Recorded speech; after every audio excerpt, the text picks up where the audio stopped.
Hello. I would like to thank the audience and the judges and my family for being here.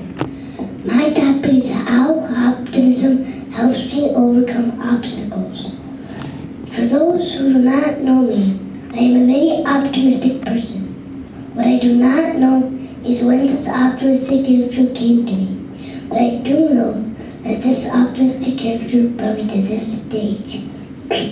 The sense of feeling can be found in all my activities such as sports, studies, and in my family.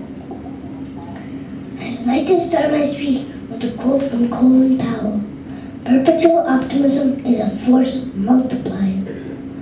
Let's talk about how optimism helps me overcome obstacles. When I was in kindergarten and first grade, I never wanted to participate in math pentathlon, so I was not so optimistic about winning. But now I am optimistic, so I participated and won my first medal. I always like to read books. I thought if I write my own books. Can I write books? Should I write books? My optimistic character answered all these questions. Since I'm optimistic, I say to myself I can write books. And you can write books too, if you're optimistic. Instead of telling my stories about how I overcame obstacles, I'm going to tell you about a young girl who overcame a big obstacle. So it's story time. I like stories, and I hope you will like this story. In the book Girl, there once lived a young heroic knight who always got bullied by the older knights. One day he was sent to the real world to fight the real world evils. But when he arrived, he found no terrible creatures. All he saw were worried people.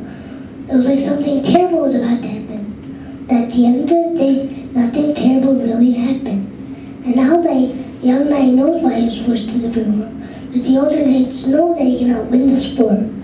But not willing to give up, the young knight is very optimistic. So he went to the fairy tale world to speak to the wise old wizard. The wizard said, people invent their enemies. For some it is envy, for others it is greedy.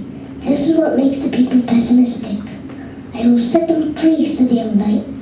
So he returned to the real world to offer to get out everyone's evils. But no one paid attention or even cared. Finally, exhausted and confused, the young knight sat on a rock to rest.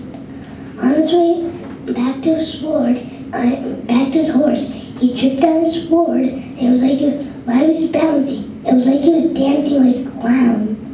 A sad man was walking by. When he saw the young knight, he burst out with laughter.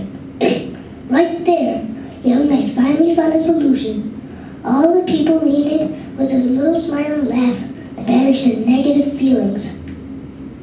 So, from that day on, the young knight had a big arm smile and could remind anyone the joy of optimism. And you know what? He won that battle impressively as he always did. It is better to experience the joy of optimism than to hear it. I am sure we all had a good time, wonderful audience, and wonderful judges. I love being optimistic, and I am the Mr. Optimistic of the universe.